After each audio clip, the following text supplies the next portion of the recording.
नमस्कार दोस्तों, स्वागत है आपका डेली न्यूज़ इंडिया 1.0 में। 4 दिन की जंग ने एक चीज तो साबित कर दी और वो ये कि आज के बाद कभी भी पाकिस्तान इंडिया से जंग अकेला नहीं लड़ेगा। हमने यहां पर देखा कि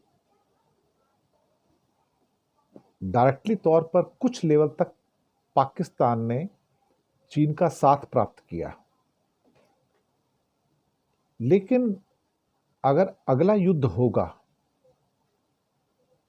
तो लिख के रख दीजिएगा कि सिर्फ एक ही फ्रंट पे हमें 2 आर्मीज का सामना करना पड़ेगा। चाइनीज आर्मी भी आएगी, मैं आपको बताऊं, चाइनीज एयरफोर्स भी आएगी।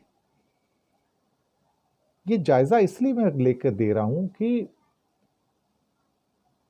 चीन ने एक बात को देख लिया कि मैंने पाकिस्तान का साथ दिया और मैंने ओपनली डिक्लेयर किया और इंडिया मेरा कुछ नहीं कर पाया, मेरा विरोध तक नहीं कर पाया, बायकॉट चाइना भी नहीं कर पाया। मतलब अंदर से जो वो बात निकलनी चाहिए थी विरोध की, एक प्रोटेस्ट की, वो भी नहीं कर पाया।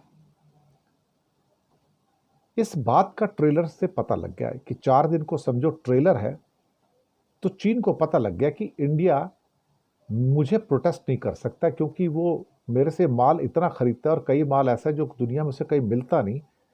तो मैंने वो माल नहीं दिया तो वो चाबी घूम जाएगी। फिर इंडिया के लोग मेरे पास हाथ जोड़ते नजर आएंगे कि मुझे रेयर अर्थ दे दो और मुझे ये दे दो और मुझे वो दे दो। ये चाइना को टेस्टिंग हो गया कि अब तो मैं खुल के पाकिस्तान का साथ दूंगा। और 4 दिन के युद्ध के बाद बोल भी दिया कि हम पाकिस्तान की सॉवरेनिटी की सुरक्षा के लिए साथ खड़े हैं, टेरिटोरियल इंटेग्रिटी के लिए साथ खड़े हैं। अब भारत को इस बात का एहसास हो चुका है कि पाकिस्तान बॉर्डर पे अब जो जंग होगी वो एक दुश्मन से नहीं है, अब 2 दुश्मन से है। और चीन अब खुलकर पाकिस्तान के साथ ज्वाइन करके अटैक करेगा।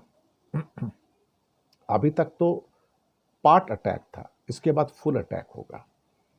और उसका एक ही कारण था कि भारत चीन का विरोध नहीं कर पाया और ना कर पाने के पीछे बहुत सारी इंडिया की ऐसी व्यापारिक मजबूरियां थी जिसकी वजह से भारत को बैक सीट पे आना पड़ा, बल्कि एक किस्म से कहा जाए तो बैक फुट पे आना पड़ा है। यहां पर मुझे लगता है कि आने वाला समय पाकिस्तान ऑक्युपाइड कश्मीर में अगर इंडिया कुछ वेंचर करता है तो बहुत मुश्किल होगा, क्योंकि चीन का जो सीपेक प्रोजेक्ट है वो गवादर से होके जाता है।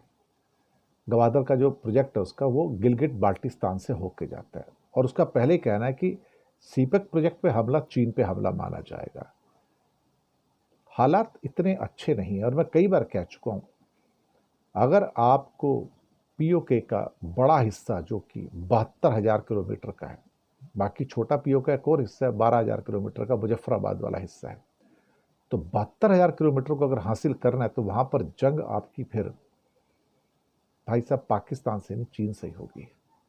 इंडिया को अब उस हिसाब से तैयारी कर लेनी चाहिए कि भाई गिलगिट बाल्टिस्तान में इंडिया चाइना से भिड़ेगा, पाकिस्तान से नहीं। लिख के रख लीजिएगा। And India knows it well. और इंडिया की आर्म फोर्सेस को भी अब अच्छे ढंग से इसका एहसास हो गया कि China will now be active, क्योंकि इंडिया कुछ प्रोटेस्ट कर नहीं पाया चाइना के एक्टिव पार्टिसिपेशन के बावजूद भी। शुक्रिया आपका।